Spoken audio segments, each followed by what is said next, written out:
Hey guys, happy quarantine. How many of you guys cried today? Not funny, I know. I'm not crying anymore. I had a moment, I had a moment. But I'm good. I'm thankful I'm healthy, and thankful I have a little place to practice. I had some friends ask me how to do their hair at home, and I know that this is going to be a really debatable topic. So bear with me. You know when somebody says, I need some chocolate, let me have some of your chocolate, and you're like, no, you don't need to eat that chocolate. And they're like, well, if you don't give it to me, I'm gonna get it anyway. So I think that it would be better for them to have the good chocolate, right? Instead of like the stuff that they were gonna have to scrounge around for. So that's kind of my thinking with the haircuts, and I don't necessarily think anybody should go out and do a major overhaul, but I want to help you out so that you can get through these times and not compromise the way you feel about yourself. I know it's debatable, but all right, let's see what we can put together, and if you feel confident doing this. First, you're gonna need a good pair of shears. I don't know if y'all can find one, but my shears here are the shark fin monarchs. And these are professional shears. They're pretty amazing. So if you're professional, you need to get in on this, because look at that rotation on the finger, super comfortable. So I think what people are dealing with a lot is bangs. Bangs are gonna grow out, y'all. So gotta figure out what to do about that, right? So the hair naturally wants to part or separate. You can see, I mean, I swept that away already, but if you look over here, there's a natural separation. You can kind of give it a nudge and see where it separates. Sometimes it's hard to identify, but I see a little light going through there, right? So that's a good indication that that's where the hair is going to split. Okay, pull that out of the way. Bring that forward. Same thing with this. And when you look at your head, you should see a triangle there. See that? So I'm not really suggesting that you go out and create a brand new fringe, you know, after not having one at all. But at any rate, when you're sectioning it, whether it's a new fringe or a touch-up, you want to look for those lines so that you get a balance. Okay, so I know that I want to take off. I'm going to pinch the part that I want to take off. That makes it easy, right? So I pinch that, and when I lift the hair, it's going to create a little bit of a layer.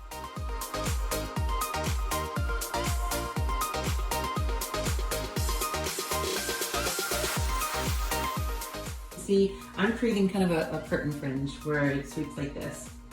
So you're going to have a little bit of texture through here, and then you're going to have graduation where it's coming from shorter to longer on the sides.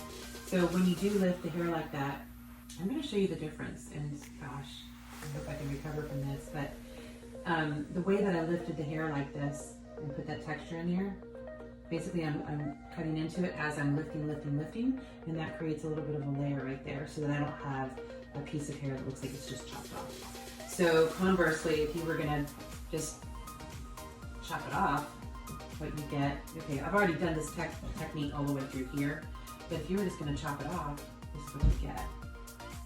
Like, you get, you know, which is fine. But you're going to have more weight to it, use the whole line. And now you're not getting the same sort of graduation, the same sort of flow, and it gives it a more weighty look. So if that's what you're going for, that's fine. But this is more modern, and this is more a safer bet.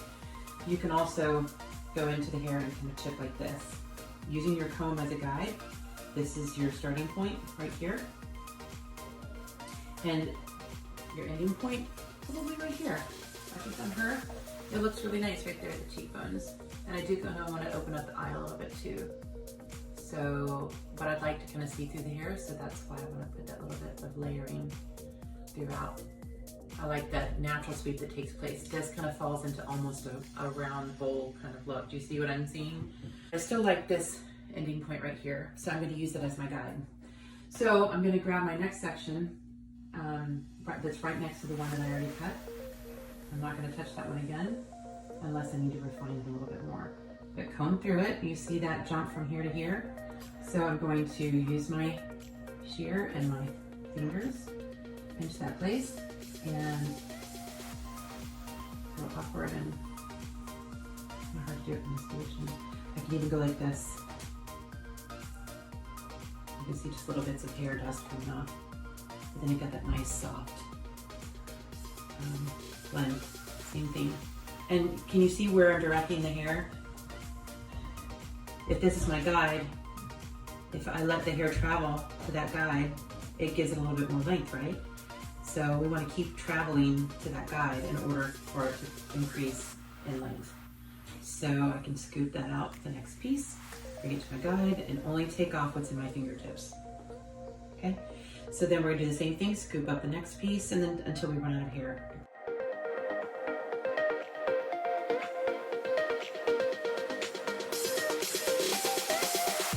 You see the difference? We don't look so much like a bowl cut over here, but it's still too bowl cutty for you, then we can go back and texture it again later.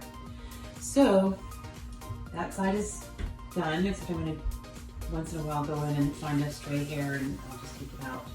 But we don't wanna over refine it because then you end up losing that sort of irregularity in the haircut. All right, so going back to the middle point,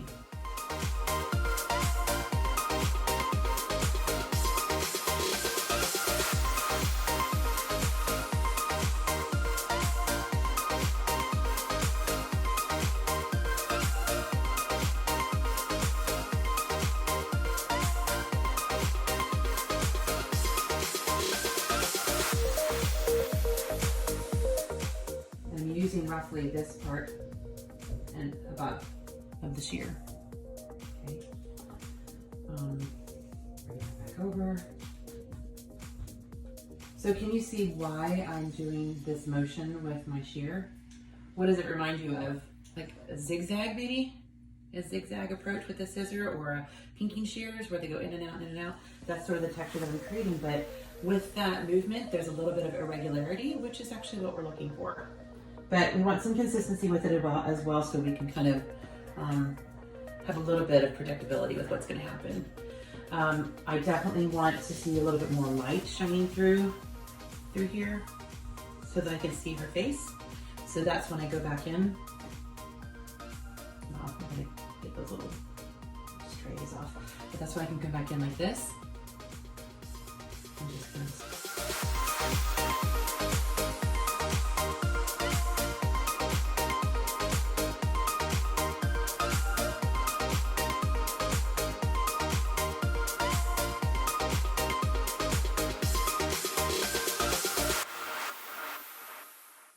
I can go back in and face it gently and see what's going on. I can either take my shear and point cut into that to take that off.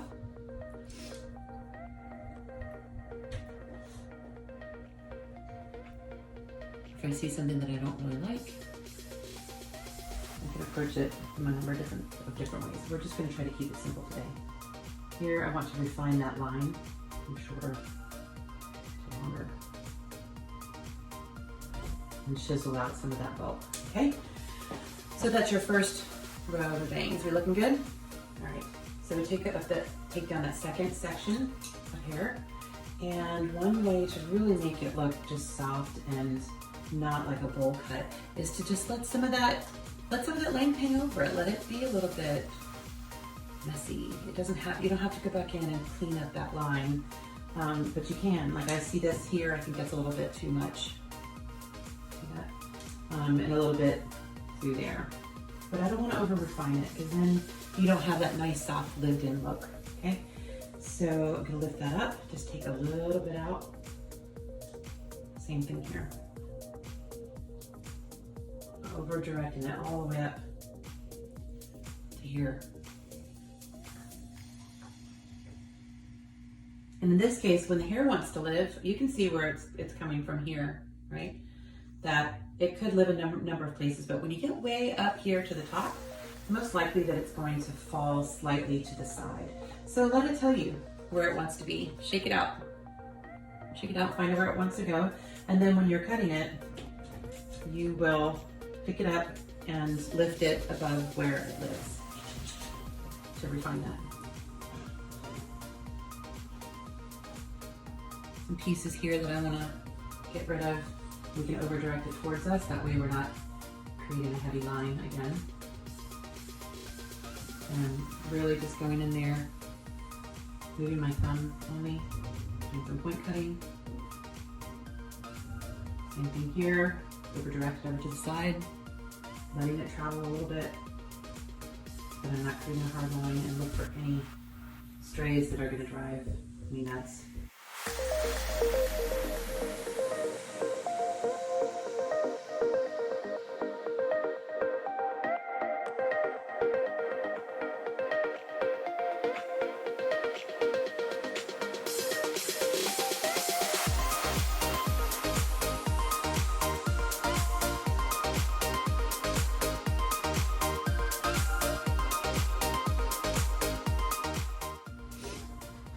I like to have this open. I just did this to my daughter, who's 11, and now she doesn't have to work on her bangs so much when she blow dries them because they just fall into place.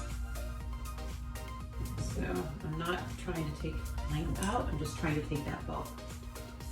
So really, really soft movement when you're moving your hand. And you can see, as I'm bringing it to myself, I am closing. Okay, we're gonna start from an ideal point right here, right? I want it to close from here, here. You can see it's barely moving my thumb.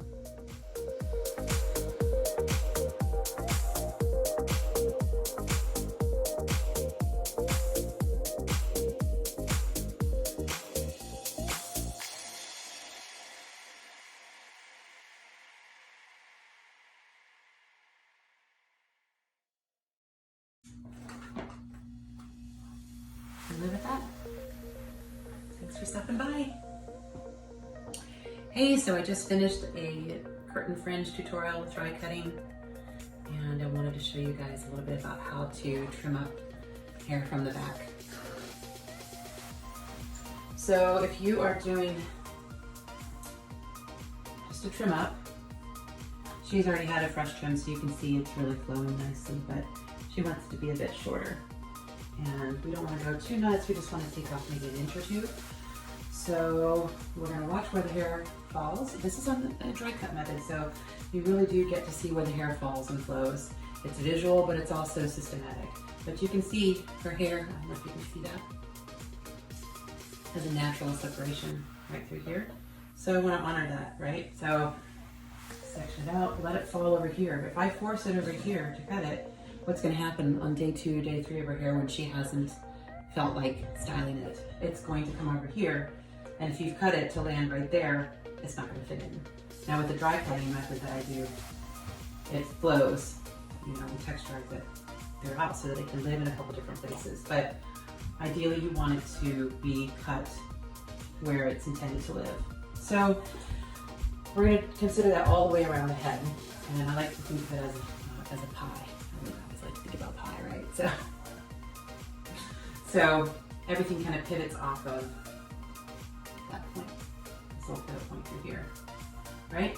So we are going to scoop out some hair on the side, like this, sort of an oval type sectioning, and the purpose is that we want to have the same amount of hair here as we do around the back, so that when we're cutting our line going around, we can have a consistent line. Does that make sense? So we will section that out,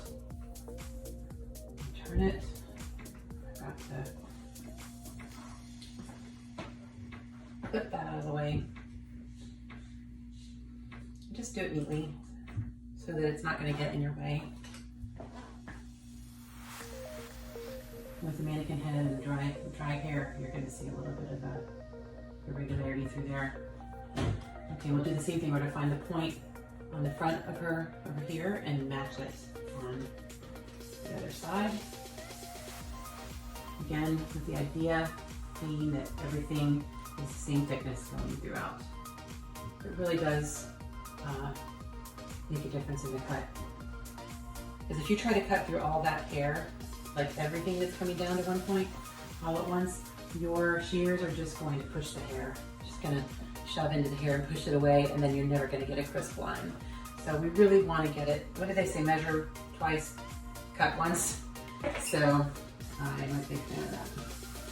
But sometimes I cut twice. So you can tell with this mannequin, we did a little like fun hair color. I did a side to side, like I made the right side one way, the left side another. I was experimenting with the air, gosh, what was I called? The air technique, that Russian one, drawing a blank.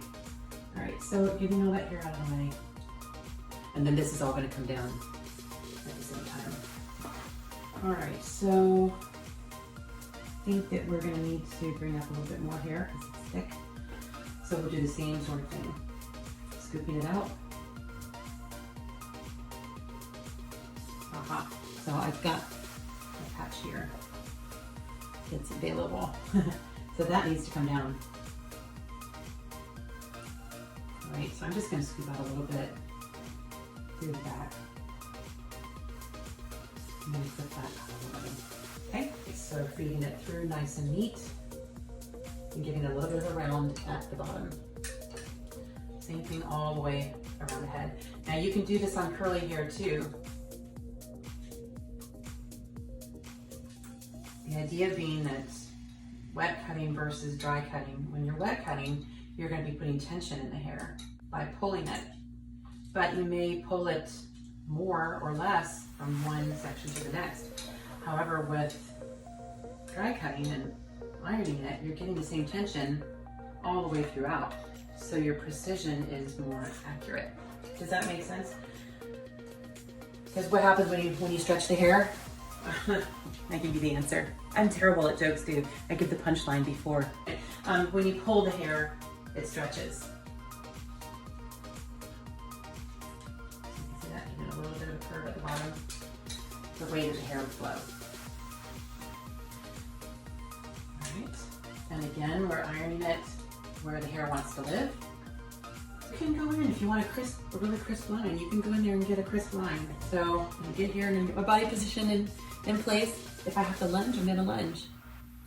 Using your comb as your guide, setting your mark where you want to cut. You can come straight across.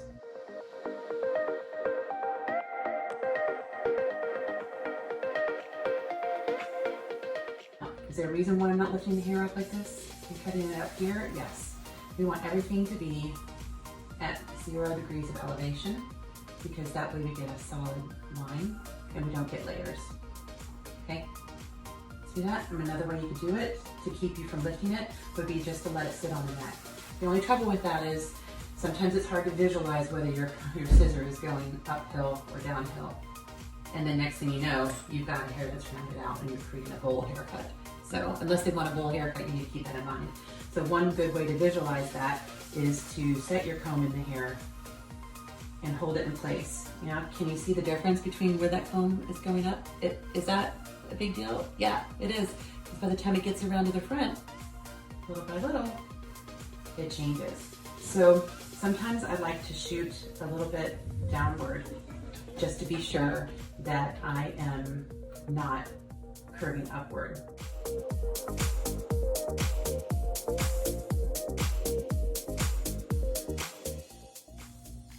And I do like to have a little bit of a corner in the front. So I'm going to, I'm not going from short to long really, but I don't want to lose that line. Her hair has a little bit more bounce through here. So if I don't respect that, she will end up with a curve like that. So I'm not going to pull it straight down like this or go too crazy with flattening this area out, or we end up having a line that we don't like.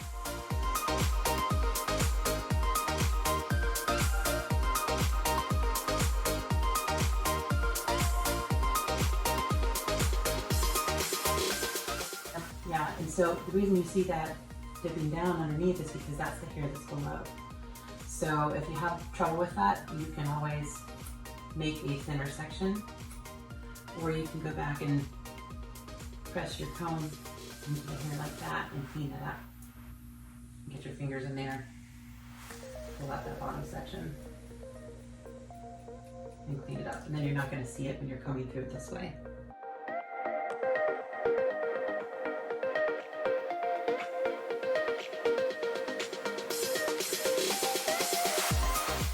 This has a little bit more flow. So if I'm not careful and I'm guiding the hair different ways with the comb, I'll end up changing my line. So sometimes I'll just take the approach of letting it hang where it wants to be and then cutting it from there.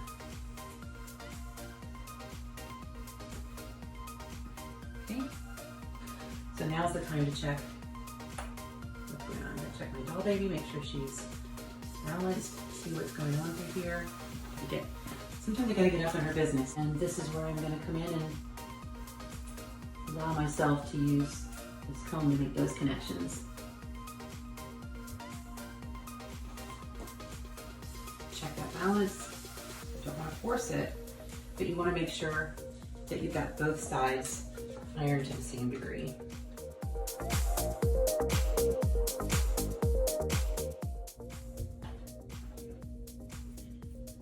Clean it up by chipping. Again, I'm just moving my thumb and rest it on the neck. And let your comb be your guide. So when you pull it out like that with your comb, you're just going to look for places that dip. But if you don't see a place that dips, leave it alone. I mean, it's looking pretty good. Okay, so we're going to drop this part down because we said before that there's a lot of weight to it like that. So we want to drop that down and iron it out.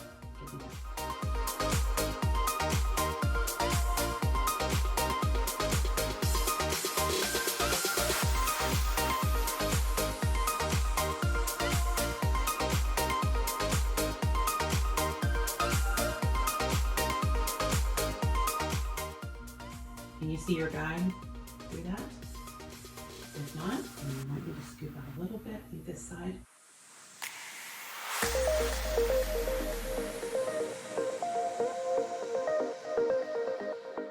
We've established that line, which is great, but how heavy do you want it to be? Do you want to have a heavy line throughout? If you do, let's do it. Again, I'm going to keep her head forward so I can really see what I'm doing. See, that revealed the inconsistency in my section as well. Okay. All right, so I got a little bit of a longer shear. Let's see what I think about that, because I love my marks. These are my shark fins too, and I love them as well. But you want to be able to see your line, get in there, and not cut what you've already cut. See that?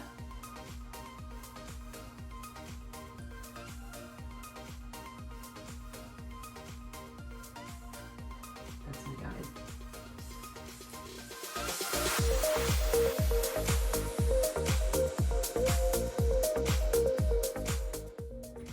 I'm going to chip some of that off whenever I catch it.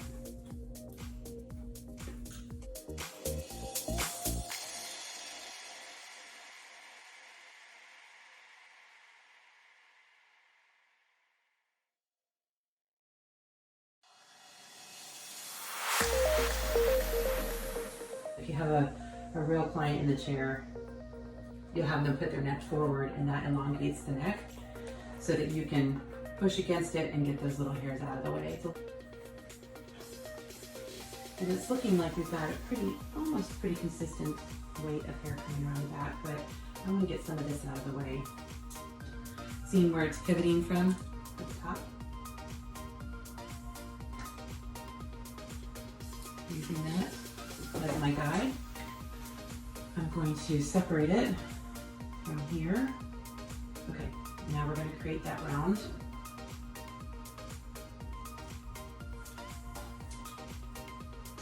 And create that yarmulke kind of section around the crown.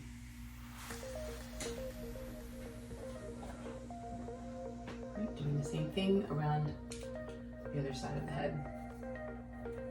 Again, the goal being that we have a consistent amount of hair to cut, flowing from one side of the head to the other, since we're just doing this one length shape.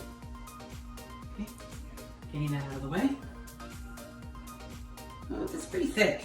So I'm going to do it again. Scooping it out until I like that size. Yeah, she's got a lot of hair. Okay.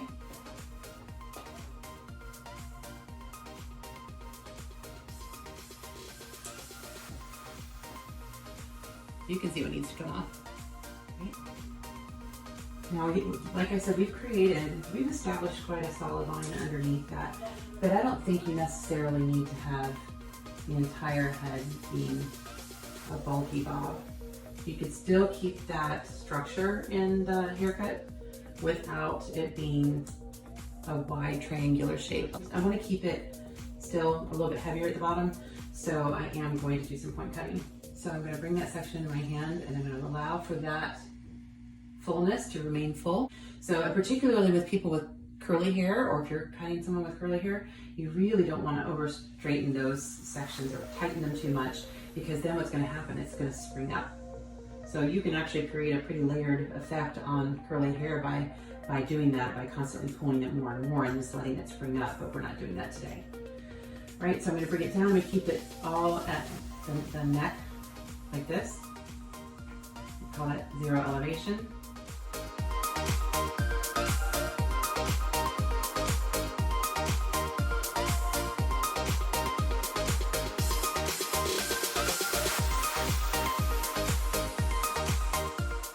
So we're going to get back in there and chip it.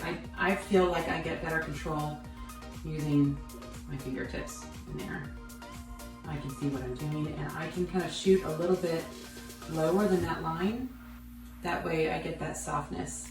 Like I was saying, if you're going to cut and chip into the hair like this, then the hair can flow. It will live right here when you're cutting it, and then when the wind blows, it's going to live here, it's going to live here, but it gives it more options of places that it can live, and that makes for a happy client. All right, so we're going to chip into it again. Keeping in mind that we don't want to get into that previous section. You see the softness that it's creating, but it's not disturbing my line.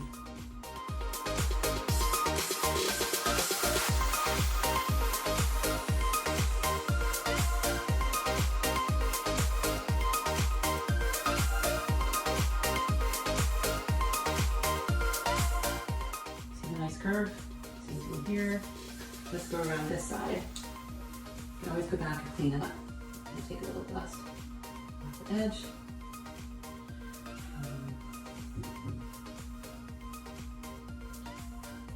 Working right in front of the section that I'm cutting.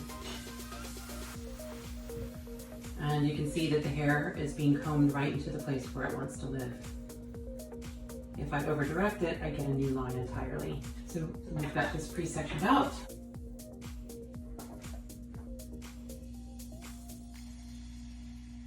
And you see how my shear is resting on my finger? And I comb that into my, what was I doing? Like this. I've got my finger against the head. This is just below it, but keeps it steady. Turn the, if you have a client in the chair, then you walk around. But really, my hand is leaning up against her neck. And it's okay that I'm creating a little bit of distance between her neck and my hand, because at this point, we are not creating our initial line. So we're not disturbing that line that we created through here. Now we're giving a little bit of elevation so that we soften that edge. Make sense?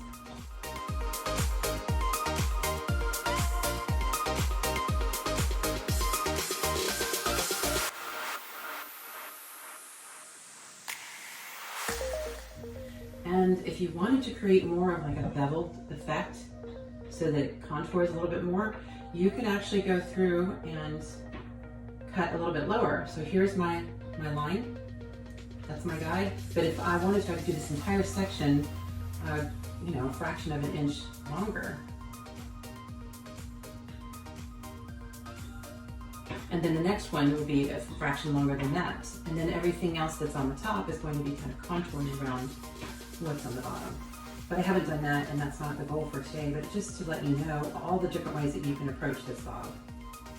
So if I want to taper it or help it to flow a little bit, I just kind of slip into it, remove some of the weight.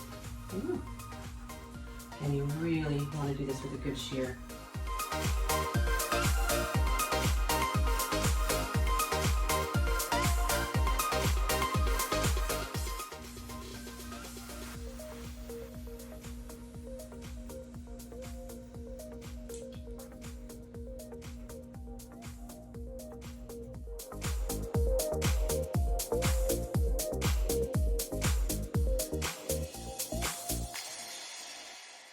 I wonder how many people are going to have a bob at the end of this coronavirus. Gosh, one length bobs. But you know, this is a very, very classic look, to be quite honest with you.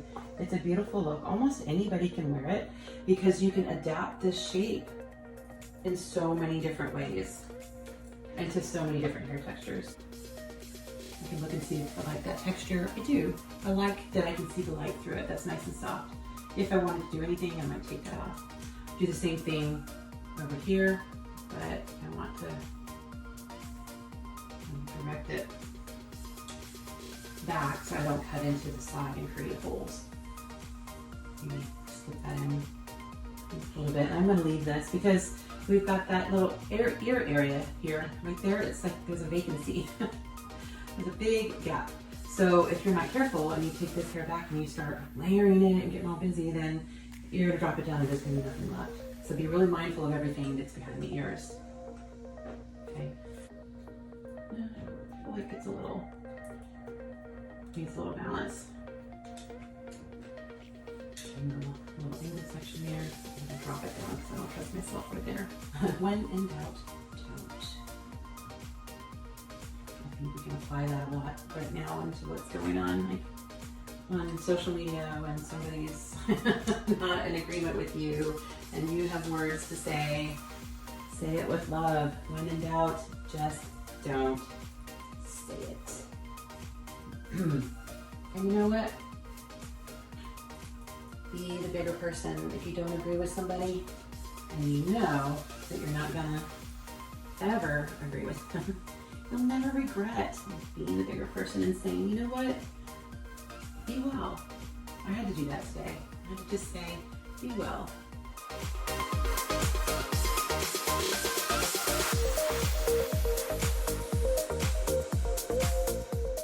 This is hair. This is fun. This is an outlet. All right, so I'm looking at this hair right now, and I don't know what you guys can see, but I see that that's nice and it's flowing. I'm getting a nice contour here. I'm not to be too picky, but I feel that bulk, that fullness right there. Because this has a contour, part of that could be from my flat iron. So I'm going to iron it, comb through it, and compare once again. And I still feel like it's hefty. And I can figure that out by picking up the hair, pulling it out, and look at that. I can already see what's going on. So this is a good place to come in and use that technique that I showed on the curtain fringe. Lifting up the hair, getting it into the tip of your shear, and that little, I just feel like a very butterfly feeling. It's super light. You can see my wrist is barely moving. It's coming towards me. Oh gosh, you can't see. Okay, let's try that again. So now, can you see? All right, a little butterfly motion, super duper light. Scooping up that hair and visualizing what we want to come off. Capturing it and taking it off. The butterfly effect. I like that. My hair is evolving. Cool. So do you see the difference between those two sides now? And I've got a little bit of length there, but really I'll go in and I'll take care of that and then move on. All right, let's see about this. Okay. She really does have a cowlick. I can see it pushing. She has this whorl right there. So I'm not going to go too crazy with it, but I will do some ironing to give it some consistency from start to finish. But I'm not going to disturb that growth pattern more than necessary. Really, I'm just trying to get that nice contoured shape with my iron effect. If the hair is too coarse and you do a whole lot of texturing like I did with the butterfly effect, you're going to see that texture living on the outside of the hair, and a lot of people don't want to see that. So in that case, you would definitely defer to point cutting. In the interest of respecting where the hair wants to live, loosen that up and come in and just chip off those bad boys, right? Rotate it, chip off some more bad boys or bad girls.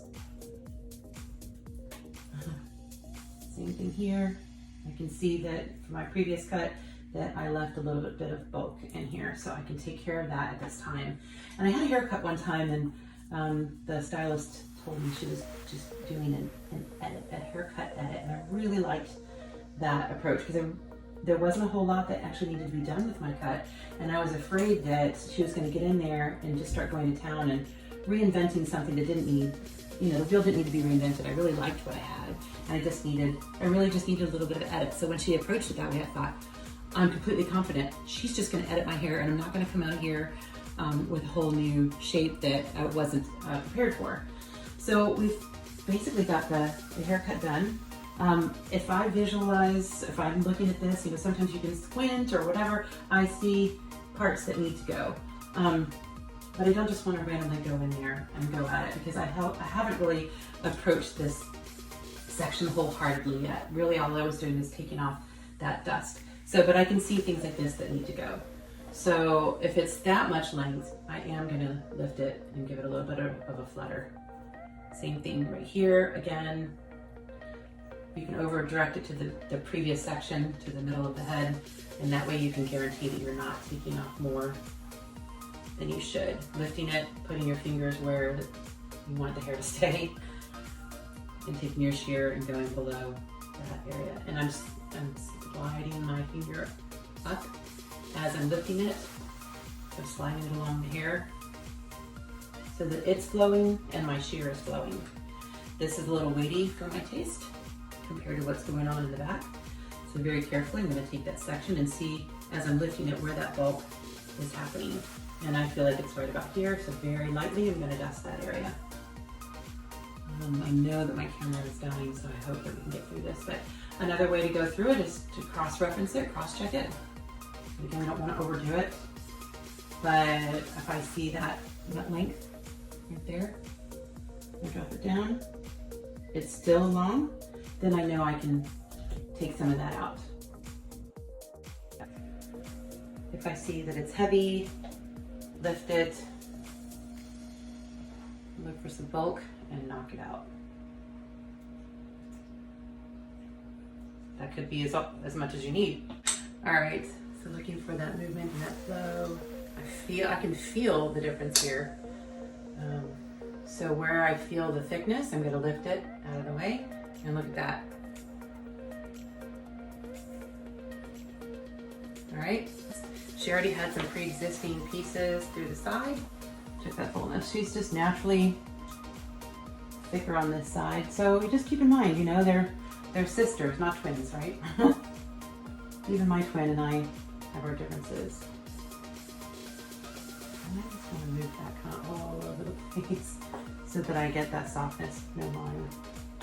I'm still not wild about the fullness that I see right here. So I'm going to pull it out, see where that's coming from. All right. I don't see the fullness when I pull it up, but I see it when it's down. So I'm going to come through like this and remove some of that. All right, I might just be super picky, but what do you think? I think she's pretty good. Pretty good. If you wanted, you could put more texture here, like she's got going on over there, and I think we should. But we don't need much. Just lift that piece, take a little bit.